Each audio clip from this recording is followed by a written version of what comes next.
Так уж вышло, что внешняя политика Соединенных Штатов снова в центре мирового внимания, потому что обороты не сбавляет ни капли. За 2 неполных месяца 2026 года США успели похитить венесуэльского диктатора Мадуро, попытаться отжать у Дании арктический остров Гренландию, а прямо сейчас свести на Ближний Восток половину своих истребителей и бомбардировщиков, а затем совместно с Израилем вынести верхушку иранского режима. Но и это не все. На днях Америка открыла новый фронт дубиночной дипломатии. Сегодня поговорим о том, как Трамп взял и организовал настоящий экономический кризис на Кубе, отключив райскому острову всю нефть и повергнув его в темноту. И первым шагом этого плана, кстати, оказался тот самый арест Мадуро. Но сначала напомню, как обычно, что по ссылке в описании инструкция по обходу блокировок. Мы ее обновляем, следим, чтобы все было актуально, а спонсирует это дело MaxSwap. Компания выпускает криптокарты, которыми можно расплачиваться за границей, как обычными деньгами.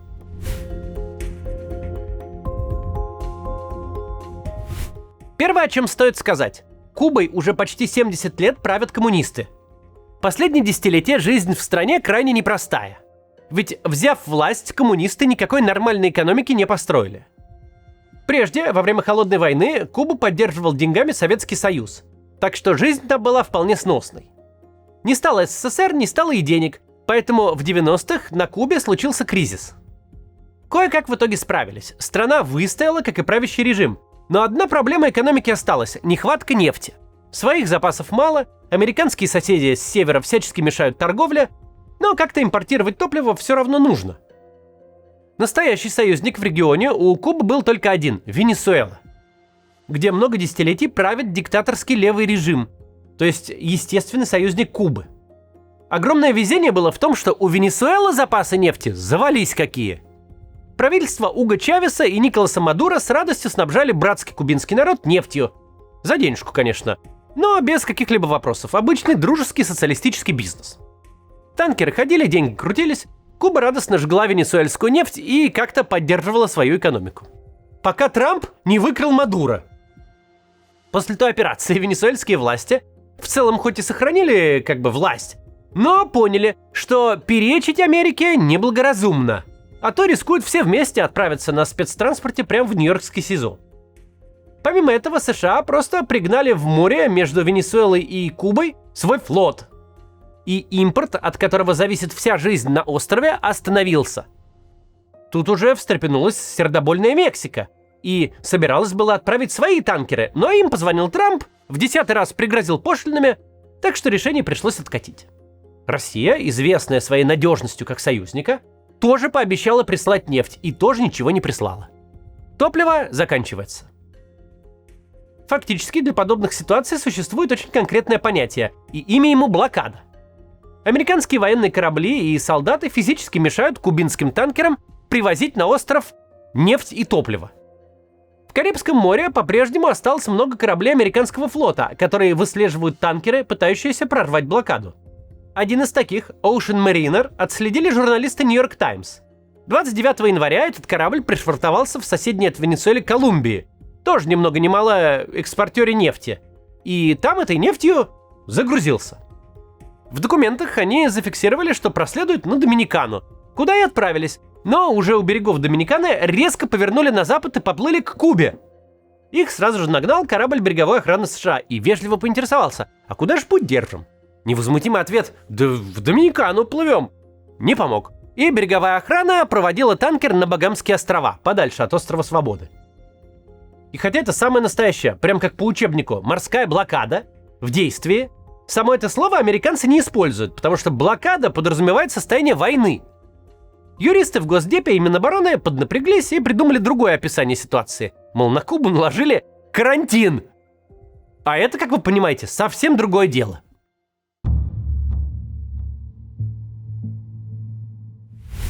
В общем, американцы перевели Кубу на безнефтяную экономику.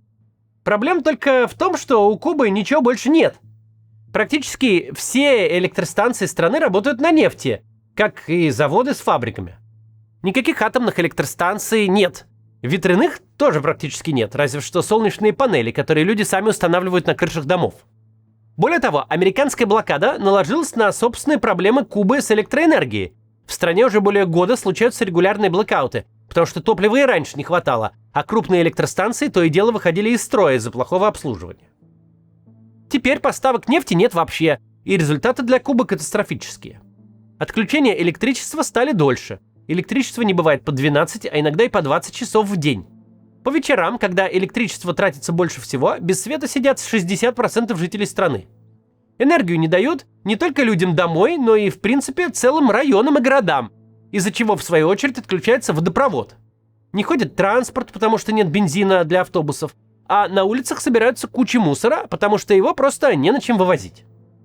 В столице Кубы, Гаване, по ночам прекрасно видно звезды, потому что уличное освещение тоже не работает. Длительное отсутствие топлива привело к целому каскаду более серьезных проблем. Электричества не хватает и больницам, поэтому приходится откладывать операции. Экономика затормаживается, потому что компании и учреждения переходят на сокращенную неделю.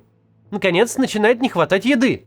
Благодаря грамотной политике местных коммунистов Куба себя прокормить не могла и поэтому импортировала еду, для чего тоже нужно топливо. А из-за отсутствия электричества портится то, что производится на самом острове, потому что отключены холодильники. Отсутствие топлива и энергии ударило и по важнейшей части кубинской экономики, по туризму. В начале февраля кубинские аэропорты объявили, что не смогут заправлять топливом пролетевшие самолеты, потому что элементарно нечем. Из-за этого на Кубу перестали летать авиакомпании стран, которые исправно летали раньше, ведь в самолете просто нет места для топлива на полет туда и обратно. Много туристов на Кубе было как раз из России, но нашим компаниям и без нынешнего кризиса летать туда было тяжело. Это другой конец планеты, и к тому же российским самолетам сейчас приходится облетать всю Европу с севера из-за санкций. Можно было бы подзаправиться где-то по пути, вот только негде. На всем пути исключительно недружественные страны, которые никакого топлива не нальют. В общем, Росавиация объявила, что полетов на Кубу из России теперь вообще не будет. Авиакомпании вывезли из страны тех туристов, кто уже там был, но на этом все. Отказались от полетов и канадцы. Остались мексиканцы, которым летать близко, и европейские фирмы, которые как раз подзаправляются по пути. Но поток туристов, естественно, иссякает, а вместе с ним и поток денег. Экономика Кубы и так сокращалась последние 5 лет, а нынешний нефтяной кризис, из-за которого не работает вообще ничего, это, похоже, самая серьезная угроза для страны за последние годы.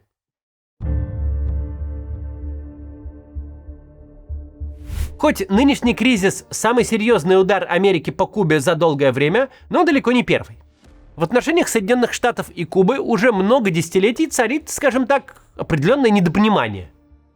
Кубинская революция Фиделя Кастро стала для США известием очень неприятным. Шла холодная война, и появление огромного коммунистического форпоста прямо под боком Америке не понравилось. Настолько не понравилось, что президент Дуайт Эйзенхауэр спланировал целое вторжение, а выполнять его завещал своему преемнику Джону Кеннеди. Кубинские контрреволюционеры при поддержке США высадились в заливе Свиней и за 3 дня потерпели уверенное поражение от армии коммунистов. Режим Кастро выстоял. Вскоре после этого случился Карибский кризис, когда из-за Кубы Америка и СССР чуть не разбомбили планету ядерными бомбами. Тогда американцы начали волноваться, что Советский Союз привезет на коммунистическую Кубу ядерные ракеты и будет ими Соединенным Штатам угрожать. СССР 2 раза просить не надо, реально привезли. Американцы их оперативно обнаружили и устроили морскую блокаду Кубы, которую точно так же, как и сейчас, назвали карантином. Началось противостояние с советским флотом в море вокруг. В итоге ядерной войны чудом удалось избежать, но, естественно, никакой теплоты в отношении США и Кубы Карибский кризис не привнес. После этого главным оружием Америки против Кубы стало торговое эмбарго. США категорически запретили своим компаниям торговать с Кубой, исключение сделали только для еды и лекарств. Постепенно эмбарго расширяли, торговлю запретили уже не только американским бизнесом, но и местным филиалам европейских компаний. Целью всего этого было задушить экономику Кубы и таким образом свергнуть режим. Отдельным камнем преткновения всегда оставалась американская база Гуантанамо. США бессрочно арендовали ее на острове еще за много лет до коммунистической революции. Кубинский режим был активно против существования американской базы на своей территории, но силой выгнать их не пытался. Все-таки желание воевать с Америкой как-то не находилось. Поэтому база существует до сих пор. Что интересно, американцы по-прежнему исправно переводят Кубе деньги за аренду базы, но кубинцы их демонстративно не забирают. Даже когда закончилась холодная война, противостояние США с Кубой сохранилось. Дело в том, что причины для него были не только геополитические. Режим Фиделя и его наследников был и есть диктатура. Выборов нормальных нет, свободы слова тоже нет, всех неугодных сажали, сажают и сажать планируют. Поэтому торговое эмбарго никто не снимал, и оно действует до сих пор.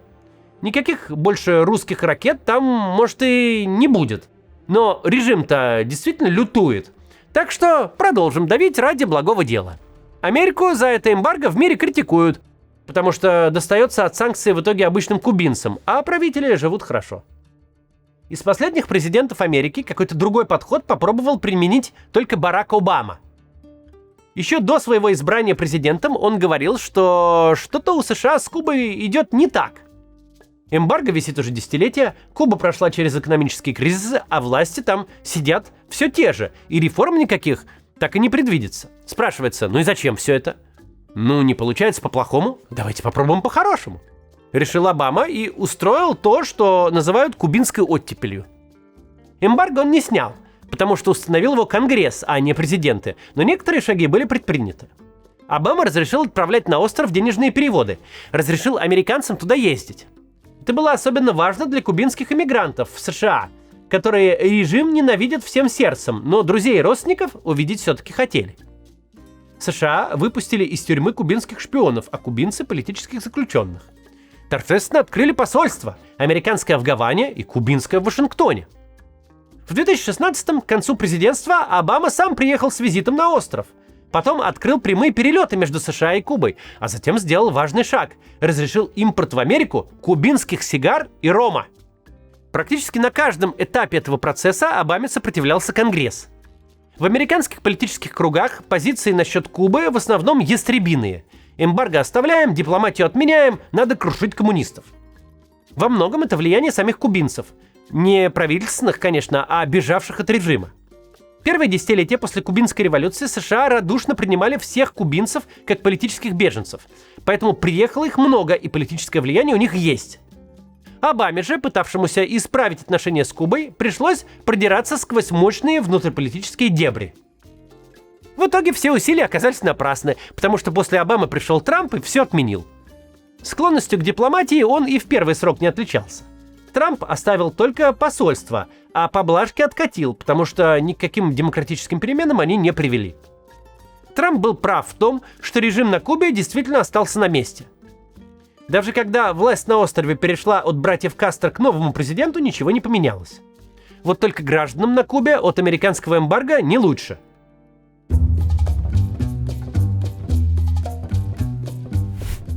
То, что Трамп делает сейчас, просто усиленная версия политики США по отношению к Кубе. Разница лишь в том, что в этот раз она может и сработать. Администрация Трампа, как и сам президент, довольно открыто говорят, что им нужна смена режима на Кубе. И нужна скоро. Предыдущие администрации тоже хотели смены режима, но на самом деле вспоминали об этом в последнюю с конца очередь, просто оставляя существовавшие десятилетия эмбарго. Трамп же хочет, чтобы все было здесь и сейчас, отсюда новая блокада. Вполне вероятно, здесь на него влияет конкретный человек, ответственный за внешнюю политику, госсекретарь Марко Рубио. У того взгляды на Кубу жестко антирежимные и были такими раньше, еще на посту сенатора. Теперь же, раз президент готов и хочет делать дела, у Рубио есть прямая возможность надавить на кубинские власти. Вопрос, сработает ли? Трамп предлагает кубинским властям, как обычно, переговоры, на которых он будет требовать передать власть. Публично, естественно, кубинские лидеры призывают никогда не сдаваться и рассуждают о том, как выжить перед лицом американского зла. Но что они думают за закрытыми дверьми, неизвестно. Нынешний кризис на Кубе действительно не сравним ни с чем, что было раньше. Без нефти и электричества, которые теперь неоткуда взять, страна просто не может функционировать. Экономика останавливается, люди живут в практически военных условиях, и что теперь делать, совершенно неясно. Последние запасы нефти на острове могут закончиться уже в марте, после чего наступит окончательный коллапс. И кубинским властям ничего иного не останется, кроме как пойти на переговоры с Трампом. А такое, с высокой вероятностью, может означать конец режима, если его к тому моменту не организуют сами кубинцы. Пока понятно только то, что хорошего выхода из ситуации у кубинских властей нет. До завтра.